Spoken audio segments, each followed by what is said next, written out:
Hi there everyone, welcome back up to the loft to Weir Yard, and today I've got some products that I've been very kindly sent from a company called Train-O-Matic, and they sent these lovely business cards, and these models actually, I'm looking at these and thinking I really like them, but that's the website of the company that sent me these, trainfabric.nl, and as you can see, they are Train-O-Matic DCC chips, and they very kindly sent over a whole selection for me to try out and real-world test.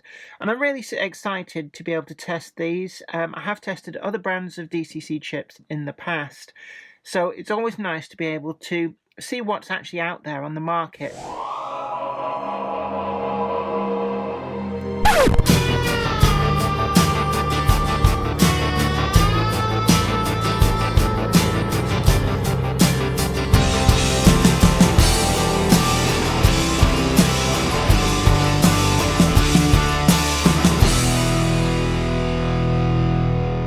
I must admit, I'd never actually heard of Train-O-Matic before, but they very kindly sent over a little brief history of the company, and it's actually the company behind this, Technologistic, is actually a Romanian company, been around since 1991, started by two brothers, the Albert brothers.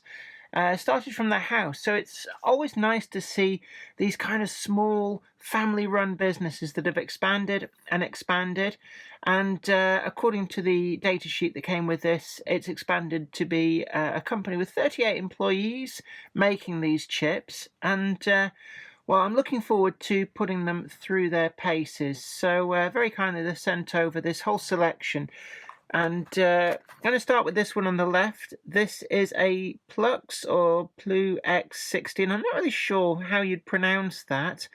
But unfortunately, I don't have any locomotives that I'm able to put this into. Now, I did a bit of research, and apparently it's actually quite a nice standard, because there's Plucks 8, Plucks 12, Plucks 16, and Plucks 22. I do know, I think it's Daypol have announced that some of the Plucks 22 sockets are going to be in some forthcoming locomotives, but as of this moment in time, I don't actually have anything to be able to test this, but not to worry. I'm going to show it to you anyway, so that gives you an idea of the size of this product, and you can see on there the retail price, €22.50, and I did notice all the prices on their website are in euros, but they do have a UK-based agent who sent me these, so you'll be buying from a UK-based location. They arrived actually really quickly. I was offered them and they pretty much arrived within a day, maybe 2 days. So posting out of these came really quickly. And even though they're in these pretty strong blister packs, which are actually better than some of the chips you get these days, just come in little more than a kind of anti-stat bag, but these are a nice durable plastic box, but they then in turn were posted out inside a very durable cardboard box, so they were very well packaged to come through the post. The next chip that I've been sent here, this is a 21 pin chip, and there's a little bit of information on there, and you can basically get an idea of the size of these chips. In fact, what I'm going to do is I'm going to bring down a locomotive. This is a 242 radial tank. So essentially, I'm just going to put that there so you can actually gauge the size of the chip compared to the locomotive. So 21 pin chips are always that little bit bigger. It's one of the reasons why this locomotive is actually got a 6-pin chip in it, but it just gives you a good idea of the relative size to these. And actually, I'm looking down here, I'm going to go straight to the 6-pin decoder. That does actually look nice and small, and it's one of the big bugbears of 6-pin chips with a lot of manufacturers, is that there seems to be no real standard form factor. So I'm quite pleased to see how small this is. It's really important because a lot of the locomotives, like this one, the space that's in there is ever so tight. So one of the reasons that I've picked this locomotive, I'm sure you're aware from previous review videos of DCC chips, I've never yet found a chip amongst the ones I've been testing that fits in this locomotive. So I thought this would be a good benchmark to tell me whether the form factor on the 6-pin chip from Train-O-Matic is actually perfect for fitting in some of these tighter locomotives. I have used in the past, one of the smallest on the market is a product from Gagemaster, and they are very expensive, but the Gagemaster do one that's small enough to fit in these. So it's nice to be able to see a source, an alternative source. And actually, you can see there the price, €22.50. This is actually cheaper than the Gagemaster product, so I'm really keen to see if that's going to fit in that locomotive. I do also have another locomotive that I'm going to actually be putting this in more permanently. Again, it's quite a restricted loco, pretty much all the 6-pin ones are. But what I wanted to do was pick out a range of locomotives from different manufacturers. Now, the other chip that we've got here is the 8-pin chip. Of course, whilst Hornby, pretty much most of their locomotives come out with an 8-pin chip, but also some of the older Bachmann locomotives also use an 8-pin, and I believe Oxford Rail do as well. In fact, going back, Elgin, the Class 17, I think, is also an 8-pin one.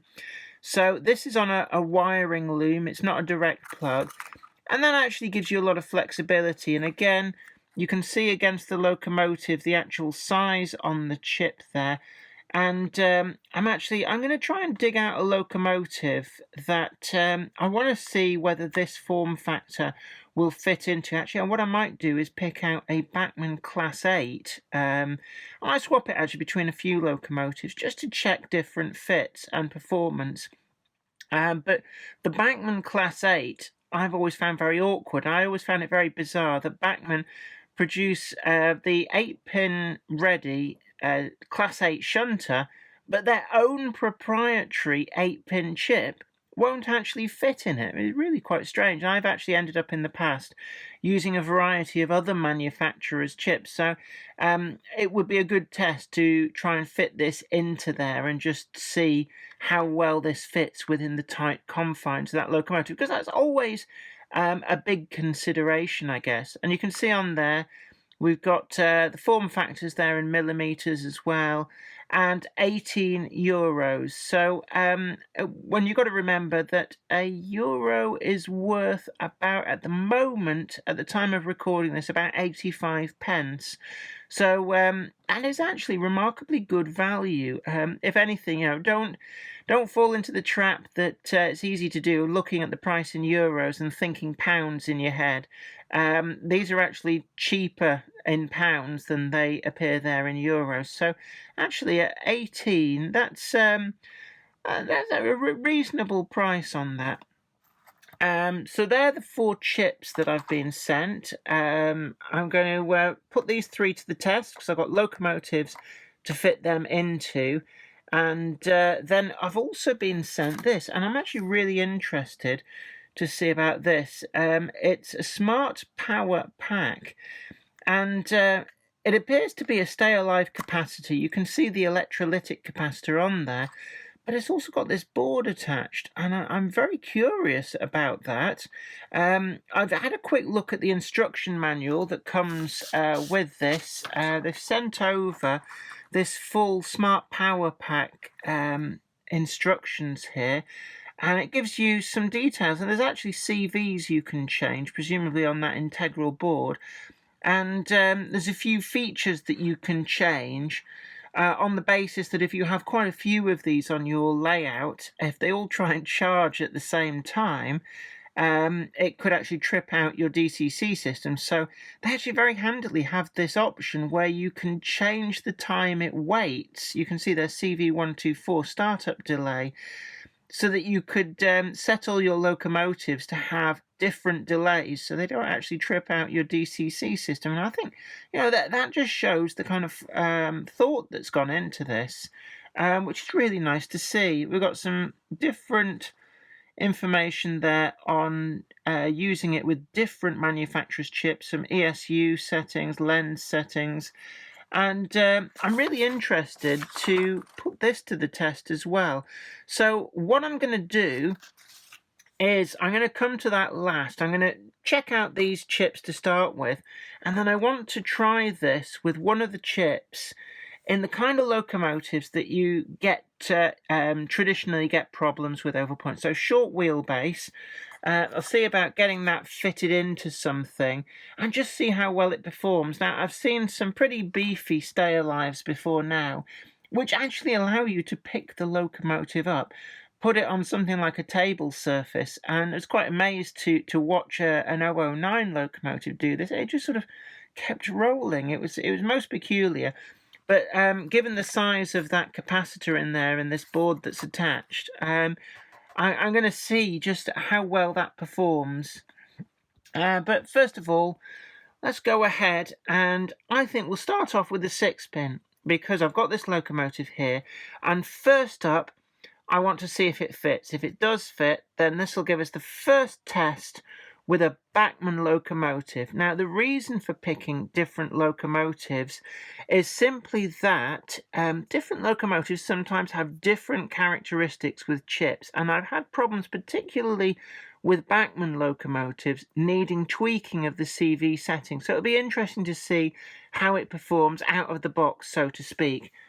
Now, other locomotives that I've picked, you can see here, I thought we'll have a Daypole locomotive. I've taken the top off because I was just curious how to get this top off. And this is a 21-pin locomotive. It has interior lights. In fact, I think it has more than one set, so we'll be able to put that to the test. It's quite a heavy locomotive, so we will test it, stress test it with a long train, and probably run it at far faster speeds than you'd normally expect to run locomotives, just to see how the chip performs. Now, I've also got this, which is a Elgin Locomotive, Class 7, and this is a 6-pin chassis, so this gives an alternative for that 6-pin decoder. I just want to try it in here as well, because space is quite tight in this locomotive, so I've had problems in the past getting a chip into this. I have succeeded with various brands, but what I've had to do with this at the moment is actually, I'm going to see if I can just slide that off. You can see there, I've got a chip inside the cab, and it's not ideal because the cab doesn't sit right. So what I'm hoping is the 6-pin chip will allow the chip to sit underneath the bonnet, and there's like a very, very tiny slot for a chip, and hopefully that will address one of the big problems I've had with the Elgin Class 7. The next locomotive to check, I wanted to check a Hornby locomotive, and I thought actually an A4 Pacific would be a lovely choice. I've been chipping quite a few of these of late. I've used a variety of different brands of chips, and I've had a few issues from a couple of locomotives not liking particular brands of chips. So I'm just curious how that 8-pin chip will perform inside this locomotive. So that's going to be our lineup. There are other locomotives that I can check as well. I do have a Elgin 21-pin chassis locomotive, which is one of the Metropolitan Railway Bobos, and if the test in this locomotive goes off just fine, what I might do, because that is also quite a heavy chassis locomotive, I might also try the chip inside that and just see how it works. So what I'm going to do now is I'm going to go ahead and I'm going to fit these DCC chips into these locomotives and just see how well we can get them to run. So I've opened up the Bachmann radial tank, and you can see there the chip does fit within the form factor of the bunker. So that is the first success here, so I'm really pleased with that. It's good to see a chip on the market that is small enough to fit in some of these really tight-fitting locomotives. And of course, a lot of N-gauge locomotives, I'm told, also make use of the 6-pin decoder socket, so the smaller the better as well for fitting into there. One small issue I had is that there doesn't appear to be anything on the actual chip to tell you where pin 1 is, but as it's orientated in the pack, it's sort of, I deduced it was facing upwards, so to speak. So basically sliding it in the same way up that it appears in the packaging does appear to work just fine. So what I'm going to do is I'm going to get this locomotive on the track, and then I'm going to put it through its paces. I want to see how smooth the actual motion is, and also how well it performs with a tail load. I'm going to be sending it up and down gradients as well to just see how well it copes with the changes in the demand for power that the gradients will put on it. So I've got it on the track, and as you can see here, I've just left it as Loco ID number 3, and I'm going to give it a little bit of power. And we can see there actually, it's a pretty smooth pickup, and I'm winding the power up, and actually that's pretty good out of the box. Because out of the box, I've had quite a few little issues with Bachmann locomotives having a bit of a strop with other manufacturers' chips. And you can see there, just winding the power down, it's actually quite a graceful acceleration and deceleration curve. So see it going the other way. And actually, I think the jerkiness there is more the locomotive, because it worked just fine going the other way. So let's just see. Yeah, going the other way, it's absolutely fine. So that's the locomotive. And I'm quite pleased with that. What I'm going to do is I'm going to find some coaches perhaps to go with that. Being a 242 tank, it will struggle on the gradients naturally, but I'm going to add to it a couple of coaches. I'm going to leave the cabin bunker off, and then what I want to do is just check if that chip is getting warm in there. I've had this locomotive running now for about 20 minutes, and it's performed faultlessly, no issues. The chip does get a little bit warm, but it's not excessively warm, no more so than any other brand. So I proclaim the 6-pin decoder is working pretty well. Very pleased with the result on this Bachmann locomotive. I'm going to switch it up now into the Elgin one, and let's see how that goes. Again, the pickup on the Elgin locomotive this time is really smooth. That is a really nice acceleration curve. Just trundling along there, perfect, no sign of stuttering. And the deceleration curve, that's pretty good as well. Going to run it back the other way. And again, that is silky smooth. It really is working well in this locomotive. So one of the final tests, do the lights come on? Yes, they do. So you can see there, lights on, lights off. So also getting the lighting function through that 6-pin decoder. So again, passes the test with flying colours. 21-pin is actually, it's gone in there really easily. So this is a Daypole locomotive now, class 22. First up, let's test lighting. So turn the lighting on, it's direction controlled, turn it the other way, and back again. So just checking the other end, we've got lights on, rear light is on, and yeah, so all the lights work. And let's just see if the power pickup is as smooth as it was with the Elgin and the Bachmann locomotive. And it is. This is nice to see. Each of these chips so far has had a pretty smooth acceleration and deceleration curve straight out of the box, and they are really well set up. And like I said before, I've had gripes with chips of other manufacturers kind of needing a lot of tweaking, and it's nice to see chips that have been brought to the market that just work out of the box. I mean, this is still on its default setting of number 3. Nothing has been changed, and yet just dropping it straight into this locomotive, and it's working just fine. And that is actually really smooth.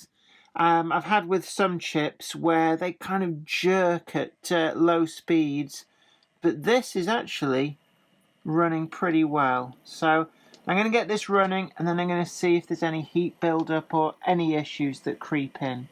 I've had this locomotive running for a good 20 minutes now with the tail load, and I'm pleased to say that when I popped the lid just to check on the chip, whilst it was warm, and you would expect that, it wasn't unduly so. I could actually touch it, and it just felt pleasantly warm, I think is probably the best description.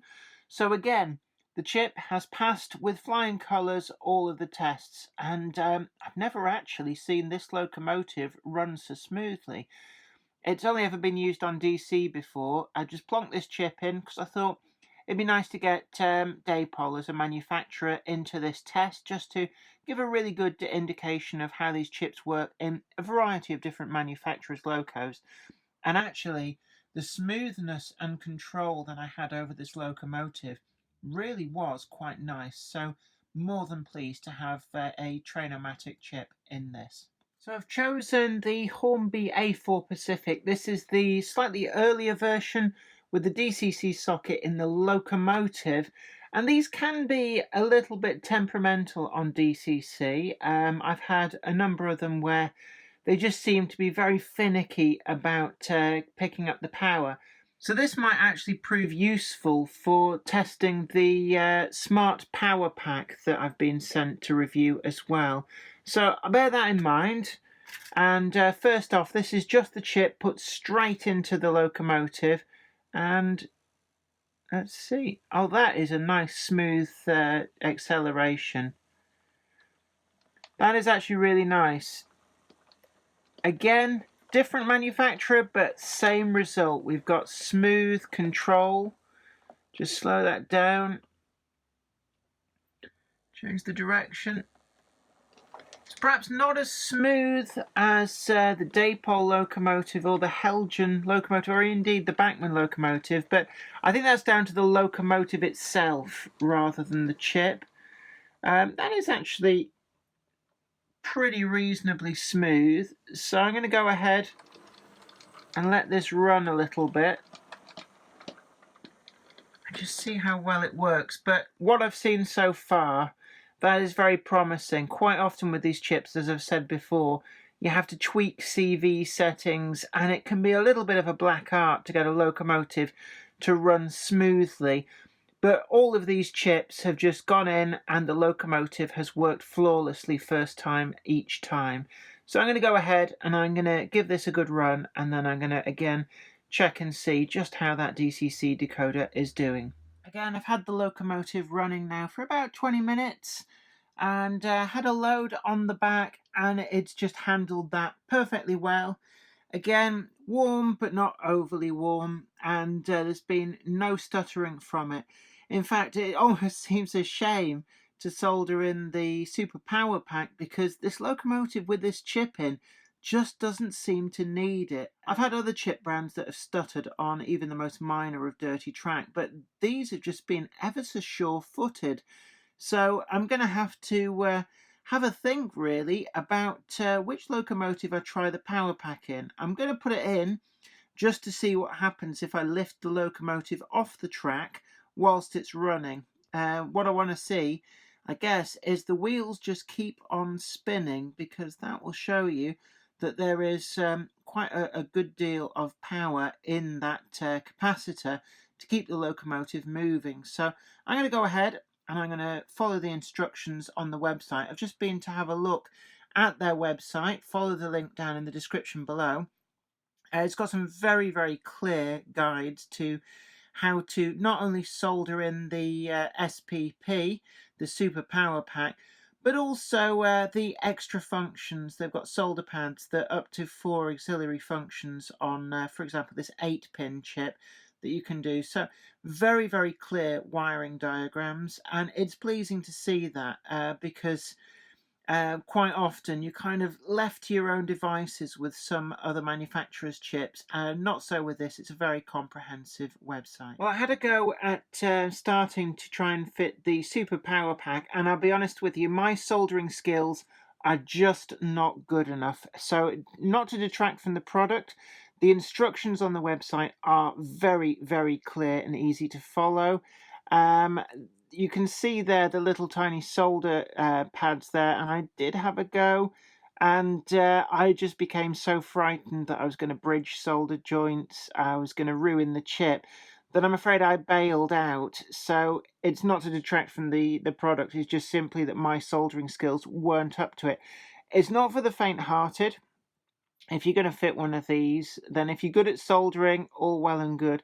If not, I would recommend you probably get somebody who is confident in doing the soldering to do it for you, because there's a lot of scope here to ruin the chip if you get it wrong. So I've bailed out from that, but it's not to detract from the product. Given how well that these chips have performed that I've tested, I've got every faith that the Super Power Pack is well up to the job, and it's the first time I've seen on the market a product that comes with its own integral circuit board that allows a degree of programming as well. So I'm actually really intrigued by this product. It's certainly something different, and something that I will try and get fitted to an appropriate locomotive, because I really do think that this kind of capacitor that really eases the locomotive over poor rail joints, over any dead spots, is something that would be really, really useful. So I am going to succeed in that. I'm just going to get somebody a little better at soldering to do that for me. The other product as well that I wasn't able to test is this Plucks X16 decoder, and that's simply down to the fact that I don't have a locomotive that it will fit into. However, again, all I can say is I've got every faith, given how the decoders that I did test performed. These Train-O-Matic Lokommander 2 series decoders are very, very good. In fact, I would go as far as saying they're probably the best decoders that I've used in terms of the locomotives performing smoothly and faultlessly out of the box, so to speak. They didn't need any of the CV values tweaking. So that means that for a novice to DCC, these are incredibly easy to get set up and just get running. And as you saw with the locomotives that I tested, it does very much seem to get the best out of the performance of the locomotives. Now, as I said at the beginning of the video, I was sent these as review copies. They were very kind to ask me if I wanted to review them, so I jumped at the chance. Would I buy them myself? Yes, very much so. I think these are a good quality product. They're well put together. Had no problems with any of these, and really pleased with how they performed. And most importantly, that 6-pin decoder is a very small form factor, and that is incredibly useful if you're really struggling with space-starved locomotives, such as that Bachmann radial tank. Very, very small amount of space in there, and that decoder fitted actually with space to spare, it has to be said. Well, a big thank you to Train-O-Matic for sending over these DCC chips for review. If you want to find out more, if you want to purchase any of these, or have a look through some of the other products that they have available in their range, there's a link to their website in the description box down below. And thanks again for watching. It's been really good to have your company, and you take really good care of yourself. And until next time, don't forget to like this video, share it too, and also subscribe to the channel, and you'll be the first to know about new videos as and when they go up. Anyway, you look after yourself, and I'll see you here again. Bye for now. Today's video has been brought to you in part thanks to the generous donation of my fans on Patreon. And an extra special huge thanks goes out to Anthony Kidson, Michael Churchwood, Bob Threeton, Alec Ralph, Anthony Hunt, William Wade, Wayne Johns, Offshore Allen, and oorail.co.uk. If you'd like to help support the show, head on over to patreon.com/Jennifer Kirk. Thank you. Today's video has been brought to you by my books, Bringing Home the Stars, Twinkle Little Star, and also you can get the complete comic collections of All Over the House, Books 1, Books 2, and also the wacky zany Life of Knob T. Mouse. Thanks, and catch you later.